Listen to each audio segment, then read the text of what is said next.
Hello, नमस्कार, welcome to अर्थनीती. मी गजानन बसके. आपण कुठलीही परीक्षा दिल्यानंतर आतुरतेने सगळ्यात जास्त वाट बघतो ती म्हणजे आयोगाची आन्सर की, फर्स्ट आन्सर की. का? कारण त्या आन्सर कीनंतर आपल्याला टेंटेटिव्ह स्कोअर काढता येतो आणि पुढची दिशा ठरवता येते की आपण कट ऑफच्या जवळ आहोत, कट ऑफ क्रॉस केलेला आहे का खूपच कमी स्कोअर आहे, आणि त्यानुसार मग पुढची प्री का मेन्स का पुढचं वर्ष जे काय असेल ती दिशा आपल्याला ठरवता येईल. आणि त्या संदर्भात बरेच विद्यार्थी मग आता सगळे कट ऑफच्या शोधात आहेत. आपल्या या व्हिडिओमध्ये मी आधीच क्लिअर करतो, कुठल्याही पद्धतीचा कट ऑफ सांगितला जाणार नाही, त्याची रेंजही सांगितली जाणार नाही. त्यामुळे तुम्हाला जर बघायचा नसेल तर तुम्ही पूर्णतः व्हिडिओ स्किप करा.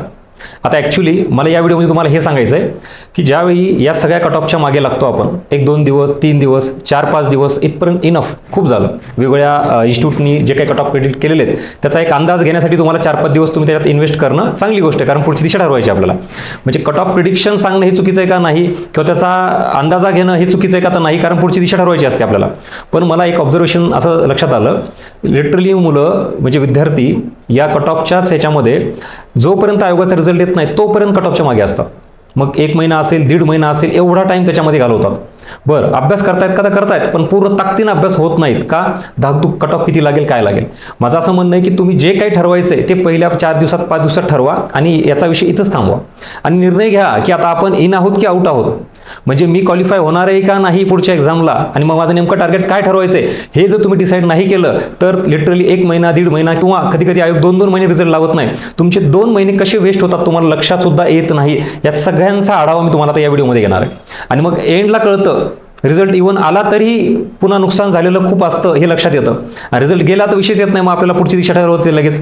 पण हा सगळा जो प्रकार आहे ना की कट ऑफ किती लागणार आहे याच्यासाठी तुम्हाला काही गोष्टी माहिती असल्या पाहिजेत. बघा इकडं, ज्यावेळेला आपण एखादी एक्झाम देतो, उदाहरणार्थ प्रिलिम एक्झाम जी आत्ता झालेली आहे, त्याच्यामध्ये भलेही आता आयोगाने फार चांगला रिफॉर्म केला, बदल केला की लगेच आन्सर की टाकते, ही चांगली गोष्ट आहे. पण फर्स्ट आन्सर की नंतर सुद्धा सेकंड आन्सर की त्याचाही कालावधी आहे, देन आफ्टर रिझल्ट, या सगळ्यासाठीचा नेमका टाईम किती लागतो मला सांगा. ड्युरेशन टाईम ज्याला आपण म्हणतो 1 महिना, 1.5 महिना. बरं, ह्यातही आता आयोग फार चांगल्या पद्धतीने काम करतं, चांगली गोष्ट आहे, वेळ कमी लागेल. पण 1.5 ते 2 महिने जरी आपण धरले इथपर्यंत यायला प्रोसेस, तुमचे 2 महिने हे अर्धवट अभ्यासामध्ये घालवता तुम्ही. जे बाउंड्रीवर आहेत ते, ज्यांचा एकदमच कमी स्कोअर आहे ते ठीक आहे, काहीतरी निर्णय घेतील की दुसरी एक्झाम टार्गेट करू किंवा पुढचं वर्ष टार्गेट करू, आणि ज्यांचा खूपच चांगला स्कोअर आहे ते ताकदीनं मेन्स करतील. ॲक्च्युली महाराष्ट्रातला मोठा वर्ग हा कुठे माहिती आहे का? बाउंड्रीवर आहे, की कट ऑफच्या आजूबाजूला माहीतच नाही इन आहे का आउट आहे, काय कळेल माहीत नाही, कधीपर्यंत त्यांना रिझल्टपर्यंत. आता रिझल्ट लागल्यावर पण त्यांचा काय प्रॉब्लेम होतो बघा, ज्यांचा रिझल्ट फेल आला, ठीक आहे, नाही कट ऑफमध्ये बसलो आपण, नाही निकालामध्ये नाव आलं, क्वालिफाय नाही झालो मेन्स, ठीक आहे, ते लगेच पुढची दिशा ठरवू शकतील.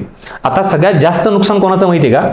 ज्यांचा इथं रिझल्ट पास म्हणून आला, तुम्ही क्वालिफाय झाले मेन्सला, आता रिझल्ट नंतर आणि मेन्समध्ये किती ड्युरेशन असतो मला सांगा. आयोगाचा प्रीचा रिझल्ट लागल्यानंतर मेन्ससाठी किती कालावधी उरतो? त्यातही परत व्हॅरी करतं आयोगाचा आत्तापर्यंतचा सगळा आपण ड्युरेशन बघता.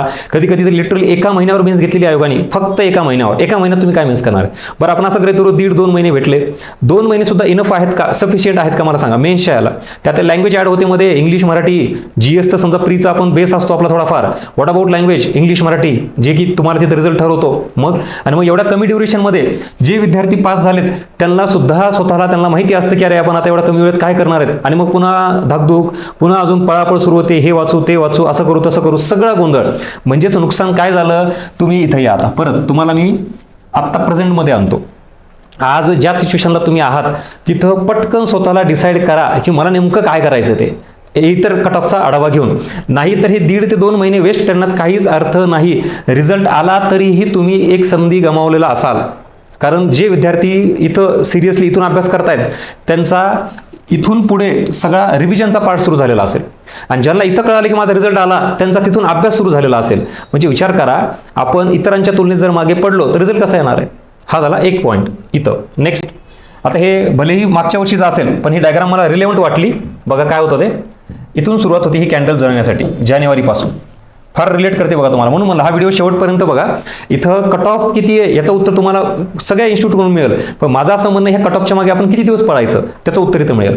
आता ही अशी कॅन्डल आहे जानेवारी फेब्रुवारी, ही सगळी बघा ना इथं बर्न होत गेली, जळत गेली. हा, आणि आता उरला नोव्हेंबर डिसेंबर. म्हणजे आता काय नोव्हेंबर डिसेंबर नाही, पण एक सांगायचं उदाहरण आहे की जर तुम्ही असाच विचार करत बसलात आणि काही न करता मध्ये जी द्विधा मनस्थिती असते, सर आता ह्याला विचारू का त्याला विचारू का, उद्या ह्याचा व्हिडिओ येतो त्याचा व्हिडिओ येतो, कोणी आता सांगतं की कट ऑफ अरे कमी लागणार आहे, कोणी उद्या सांगते की नाही जास्त लागणार आहे. बरं, परत जागाही कधी कधी आयोग ॲड करतं, सरकारकडून काही रिकमेंडेशन आलं, जागा वाढले की परत कट ऑफमध्ये चेंज होतो. म्हणजे ह्या गोष्टी अशा आहेत आपल्या अजिबात हातात नाही. मग आता माझं म्हणणं आहे, तुम्हाला हा सगळा ड्युरेशन असाच बर्न करायचा आहे का, आणि कट ऑफ किती आहे हे जर सांगायचं म्हणलं तर सगळे सांगणार आहे, तर तुम्हाला डिसाईड पण झालं की येस सर कट ऑफ एवढा एवढा लागू शकतो, आपण सांगू शकतो. मग माझं म्हणणं आहे, जर तुम्हाला मी सांगितलं हा कट ऑफ एवढा लागतो आणि तुम्ही पास आहेत, मग तुम्ही तयार आहात का, हा दुसरा प्रश्न. तुमचा सगळ्या विद्यार्थ्यांचा प्रश्न काय, सर कट ऑफ किती लागणार आहेत. फॉर एक्झाम्पल आपण गृहीत धरला XYZ हा कट ऑफ आहे, लागला, हां आता तुम्हाला क्लिअर झाले, मग आता तुम्ही तयार आहात का, हा सगळ्यात इम्पॉर्टंट प्रश्न आहे. मला नाही वाटत तुम्हाला याची कोणी जाणीव करून देईल. कट ऑफ किती लागणार आहे, कट ऑफ किती लागणार आहे, ठीक आहे ना, एका लेवलपर्यंत आपण त्याचं उत्तरही काढू शकतो. डिपेंड करतं जागा किती आहेत काय, त्याच्यानुसार थोडं व्हॅरी होऊ शकतं. एक ठराविक रेंज आपल्याला सगळ्यांना माहिती असते. मग ती रेंज कळल्यानंतर माझं म्हणणं आहे, तुम्ही पुढे अभ्यासाला लागा. ते न करता परत आपण तेच करतो, सेकंड आन्सर केल्यानंतर आता कट ऑफ किती लागणार आहे, परत थोडे जागा वाढल्या, आता कट ऑफ किती लागणार आहे. कट ऑफ कितीही जरी असला कमी जास्त, तुम्ही तयार आहात का. म्हणजेच एकंदरीत या सगळ्या गोष्टींचं आपण विद्यार्थी म्हणून कुठं कमी पडतोय, तर बघा डुईंग हा, म्हणजे तुमच्याकडं स्किल फार आहे, तुम्ही खूपच चांगला प्लॅन तयार करताय, तुमचा अभ्यास खूप आहे, म्हणजे आत्तापर्यंत बघितला तर तुमचा ग्रास्पिंग पॉवर, शार्पनेस सगळं आहे, खूप एफर्ट्स घेतलेले सगळं, पण ॲक्च्युअल तुम्ही अभ्यासच करत नाही. डुईंग ज्याला म्हणतो ना आपण, म्हणजे इम्प्लिमेंट करणं, ॲक्च्युअल अभ्यास करणं, हे न करता बाकी टॅलेंट तुमच्याकडे सगळे आहे आणि ह्या सगळ्यांना झिरो व्हॅल्यू आहे. ह्या सगळ्या झिरोला तुम्ही त्याच्या आधी जर 1 लावला तर 10 होईल, 10चं 100 होईल, 100चं 1000 होईल.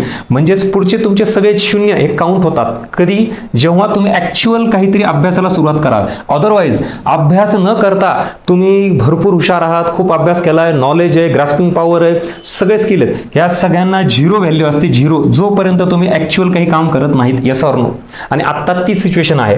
आत्ता जी तुम्हाला मी सांगतोय, या इकडं मागे कट ऑफ किती लागणार आहे ह्या उत्तराच्या मागे तुम्ही आता इथून जी सुरुवात केलीत, बरोबर इथंपर्यंत पोहोचणार का नाही बघा. तुम्हाला गजानन भस्के आठवणार.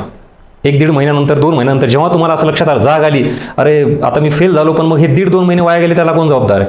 किंवा मी पास जरी झालो तरी परत हे 1.5-2 महिने वाया गेले, त्याला कोण जबाबदार आहे. त्यामुळे इतर कुठल्या इन्स्टिट्यूटला कोणाला त्याला दोष देण्यात अर्थ नाही. प्रॉब्लेम आपल्या स्वतःमध्ये. आपण विद्यार्थी म्हणून एवढे मॅच्युअर असलो पाहिजेत की आता कट ऑफच्या बाबतीत 2-3-4 दिवस त्याच्यात इन्व्हेस्ट करा, माहिती घ्या आणि एक रेंज डिसाईड करा तुम्ही वेगवेगळ्या इन्स्टिट्यूट मार्फत. दॅट्स इट, संपलं. आणि आता मूव्ह ऑन करा, पुढे चला ना. तुम्ही हे असं सगळं बर्न करेपर्यंत वाट बघत बसणार आहेत का. तुमची अपॉर्च्युनिटी पुढे जी आहे ती, ज्याला असं वाटतं की आता माझा रिझल्ट येत नाही, चला व्हॉट नेक्स्ट, पुढची कुठली एक्झाम आहे, त्यासाठी वेगळा व्हिडिओ बनवला, आवर्जून तेही बघा. पुढची एक्झाम टार्गेट करा लगेच. मग त्यासाठी तुम्ही तयार आहेत का. समजा आता उदाहरण सांगितलं मी की तुम्ही कट ऑफमध्ये बसताय, चला ठीक आहे, पहिली पॉसिबिलिटी आपण अशी गृहीत धरू, कट ऑफमध्ये बसलो आपण, तुम्हाला डन. तर बरं, मेन्सच्या तयारीला सुरू केलं का तुम्ही. मेन्सचा सिलेबस माहिती आहे का, तुमचे लँग्वेजचे काय आतापर्यंत एफर्ट्स घेतलेत तुम्ही, कितीपर्यंत झालेलं आहे आणि कशी पुढची तयारी तुम्ही रेडी आहेत का. हा झाला ज्या कट ऑफमध्ये बसतो ते. आता जे कट ऑफमध्ये बसत नाही, हां तुम्ही पुढच्या परीक्षेसाठी तयार आहेत का. म्हणजे दोघांसाठी पण हे सेम लागू होतं. कट ऑफ किती लागणार आहे हे जर तुम्हाला एकदा कळाल्यानंतर तुम्ही त्या कट ऑफसाठी तयार आहात का. म्हणजेच फेलियर आलं तर पुढच्या एक्झामसाठी तयार आहात का, आणि जर तुम्ही पास झालात तर मग मेन्ससाठी तयार आहात का. ह्या प्रश्नाची उत्तर शोधा. म्हणजे बरोबर तुम्ही या कट ऑफच्या भानगडीतून बाहेर पडून ॲक्च्युअल अभ्यासाला सुरुवात कराल. आणि क्लिअर कट 2 पर्याय आहेत. जे मध्ये बाउंड्रीवर आहेत त्यांनी सुद्धा विचार करा. माझा एक सगळ्यांना साधा सिंपल प्रश्न आहे, तुम्ही MPSC कंटिन्यू करणार आहात का नाही. जर याचं उत्तर येस असेल तर मला सांगा. आत्ता ज्याला ज्याला शक्यता वाटते की सर मी मेन्स केली पाहिजे, त्यांनी पटकन मेन्स करा. आणि ज्याला असं वाटतं की सर ह्या मेन्सचा मला फायदा काय, तर आता पुढची प्री भरपूर लांब आहे ना, तो आत्ता प्री करून काय करणार आहे. त्याच्याऐवजी माझं म्हणणं आहे, मग आता तुम्ही मेन्सचा अभ्यास केल्यानंतर काय फायदा होईल. एक तर तुमचा ह्या रिझल्टमध्ये तुम्ही क्वालिफाय झालात तर तुमचा मेन्सचा अभ्यास लगेच झाला, म्हणजे मेन्स चांगली देणार तुम्ही आणि क्वालिफाय होऊन पोस्ट मिळून जाणार. इन केस मेन्सचा अभ्यास करूनही तुमचा मेन्सचा रिझल्ट नाही आला, तुम्ही फेल झालात, हरकत नाही. तुमची मेन्सची जी काही सगळी बाउंड्री आहे ती पूर्ण क्लिअर झाली आहे. मेन्सचं लँग्वेज क्लिअर झाला आहे, GS क्लिअर झाला आहे आणि पुढची येणारी प्री अजून बरीच दूर आहे. मग त्या सगळ्या मेन्सच्या नंतर उरलेला जो ड्युरेशन आहे ना, ती डिक्लेअर जेव्हा होईल एक्झाम प्रीची, तेव्हा तुम्ही प्री करा. विन विन सिच्युएशन आहे ना. म्हणजे आता तुम्हाला सोल्युशन काय शोधावं लागेल. इथं जर मेन्स केलात तर याही मेन्सला फायदा आहे. इन केस क्वालिफाय नाही झालात तर मेन्स तुमची पूर्ण क्लिअर होतीये आणि पुढे तोपर्यंत प्रीची डेट येते, डिक्लेअर होती, तेव्हा प्री अभ्यास करा. आणि ही प्री झाल्यानंतर ज्या वेळेला तुम्ही मेन्स पुढे द्याल तेव्हा तुम्ही ऑलरेडी तयार असाल, कारण आत्ता तुम्ही मेन्सचा अभ्यास करून ठेवलेला आहे. कळालं का, सोल्युशन मिळालं का.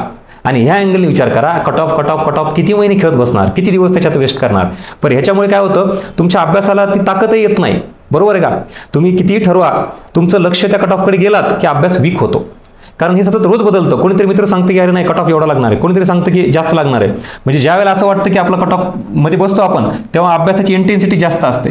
जेव्हा कोणीतरी सांगतं की इनपुट येतं, अरे कट ऑफ हाय लागणार आहे, आपण बसत नाही, तेव्हा इंटेन्सिटी कमी होते. मग हे असं चढ उतार असा ग्राफ जर असेल तर रिझल्ट येणार आहे का, उत्तर मिळालं का, हा लेक्चरचा पार्ट जो होता तुम्हाला रिलेट होतोय का, आणि यातून माझं असं म्हणणं आहे तुम्हाला कट ऑफचा आकडा नाही कळाला पण ॲक्च्युली सोल्युशन मिळालं का. आवर्जून व्हिडिओला लाईक करा, तुमचे फीडबॅक मेन्शन करत चला आणि आपलं यूट्यूब चॅनल सबस्क्राईब करा. वेगवेगळ्या स्वरूपामध्ये मुलं कुठं अडकतात, का अपयश येतं, यासाठी मी वेगळे इनपुट्स घेऊन तुमच्यापर्यंत हे व्हिडिओ बनवतोय. त्यामुळे हा इनिशिएटिव्ह कसा वाटला तेही आवर्जून सांगा. आणि इतरांपेक्षा आपण आता काय केलं पाहिजे जेणेकरून की पुढे अपयश येणार नाही, यासाठी प्रयत्न केले पाहिजेत. ना की सगळेच जण त्याच्या मागे लागतात, आपण तेच करायचं, कट ऑफ खेळत बसा आणि ही डायग्राम आठवायचं. काही दिवसानंतर हे असं सगळे महिने वाया गेल्यानंतर तुम्हाला गजानन भस्के इथं आठवणार. त्यामुळे आता विन विन सिच्युएशन काय करता येईल, आणि हा शब्द स्वतःला विचारा, are you ready for pre और are you ready for mains. दोन्हीपैकी एका गोष्टीला तर तुम्ही तयारच पाहिजे डेफिनेटली. आणि नसेल तयार तर तुम्हाला कट ऑफचा इथं संबंध येत नाही, तुम्हाला अभ्यास करावा लागेल. मग तो प्रीचा असेल किंवा मेन्सचा असेल. याच्याही पलीकडे काय असेल तर आवर्जून मी तुम्हाला नेहमी सांगत असेल, फोन करा, भेटा, बोला. का कम्युनिकेशन न केल्यामुळे तुम्हाला तुमच्यातलाही प्रॉब्लेम करणार नाही आणि ॲक्च्युली पुढचीही दिशा ठरवता येणार नाही. त्यामुळे ह्या सगळ्या गोष्टींचा स्वतःचा पुढचा प्लॅन तयार करण्यासाठीचा एक रोडमॅप म्हणून घ्या आणि जे जे तुम्हाला एफर्ट्स घेता येईल ते आत्ताच घ्या. येणाऱ्या पुढच्या परीक्षेसाठी तुम्हाला वाटतं खूप वेळ आहे, असं अजिबात नाही. बघता बघता महिने कसे निघून जातात लक्षात येत नाही आणि खटकन आयोग नोटिफिकेशन काढतो, प्रिलिमची डेट देतो आणि मग एक्झाम होऊन जाते आणि पुन्हा पश्चाताप होतो की अरे नाही, मी उगाच खेळत बसलो, टाइमपास करत बसलो, किंवा याची वाट बघितली, फर्स्ट आन्सर की सेकंड आन्सर की. ही प्रोसेस आहे, त्या प्रोसेसला आयोगाला फॉलो करू द्या, ते आपल्या हातात नाहीये. आणि काही गोष्टींचं प्रिडिक्शन, जसं तुम्हाला मी म्हणतो बघा आता मान्सून प्रिडिक्शन किंवा अजून कुठल्या गोष्टींचं, त्यासाठी तज्ञ सुद्धा कधी कधी फेल ठरतात, काय नाही कळत. मागच्या तुम्हाला एक साधं उदाहरण देतो, राज्यसेवेचंही घ्या आणि कंबाईनचं घ्या. इव्हन तो 62 वाला कट ऑफ घ्या ना उदाहरण, 62 पॉईंट समथिंग कट ऑफ लागला ना, किती हाय गेला. मग त्याच्यानंतरच्या एक्झामचा कट ऑफ काढा ना तुम्ही, तो तेवढा लागला का, कमीच लागला ना, डायरेक्ट तो 50-55 अशा रेंज आलेला. आता किती विद्यार्थ्यांचं नुकसान झालं, हाय कट ऑफ प्रिडिक्शन केल्यामुळे. जे कमी मार्क असलेल्या विद्यार्थ्यांनी अभ्यास सोडून दिला होता की आपल्याला माहिती रिझल्ट येणार नाही, आणि पुन्हा काय तयार झालं इथपर्यंत. हे इथं रिझल्ट आल्यावर कळालं, अरे मी ई नाही, आता मी मेन्सला क्वालिफाय झालो, आता काय करायचं, पळापळ सुरू. मग हे वाच ते वाच असं कर आणि मग ड्युरेशन कमी. कळते का काय चाललंय. त्यामुळे कुठल्याही गोष्टीला आता आपण स्वतःच्या लेवलला चेक करा. प्रिडिक्शन नावाची गोष्ट ही आता आवाक्याच्या बाहेर गेलेली आहे. एक बेसिक रेंज आपल्याला लक्षात येते, तिथपर्यंत अभ्यास कंटिन्यू केला तर फायदा होतो. नापास झाला तरी फायदा काय होतो, कारण पुढच्या प्री नंतर आपली मेन्स ऑलरेडी तयार असणार आहे, हा फायदा. आणि जर तुम्ही आता असं वाटलं की नाही सर मग मला आता इतर काही वेगळं करायचं आहे, तेही करा, पण अभ्यास कंटिन्यू ठेवा, हे एकमेव सोल्युशन आहे. बाकी कट ऑफ कमी जास्त या गोष्टी आयोगाने आत्तापर्यंत खूप अनप्रिडिक्टेबल लेवलला नेऊन ठेवलेलं आहे. त्यातही विद्यार्थ्यांचा अभ्यास, UPSCचे विद्यार्थी राज्यसेवेला, राज्यसेवा UPSCचे विद्यार्थी कंबाईनला, याच्यामुळे अजून पुढच्या लेवलला सगळं बदललेलं आहे. आपलं काम आहे फक्त अभ्यास करणे. ठीक आहे, होप सो तुमच्यापर्यंत काहीतरी सोल्युशन मिळालं असेल. आणि याही व्यतिरिक्त आता आपल्याला मेन जो कंटेंटचा पार्ट म्हणतो तोही वाढवावा लागेल. मी नेहमी सांगितलेलं आहे, ॲक्च्युली सुपरफिशियल स्टडी करून वरवरचा अभ्यास करून रिझल्ट येणार नाही. म्हणजे आता कुठल्या परीक्षेचा अभ्यास करायचा हे ठरल्यानंतर तो परीक्षेचा अभ्यास डेप्थनी व्यवस्थित केला पाहिजे, तरच कॉम्पिटिशनमध्ये टिकू. नाहीतर सुपरफिशियल अभ्यास करून ॲव्हरेज मार्क घ्यायचे आणि मग तसंच बसायचं, असं होऊ देऊ नका. चला, सो ऑल द बेस्ट, भेटूया पुढच्या व्हिडिओमध्ये. थँक्यू.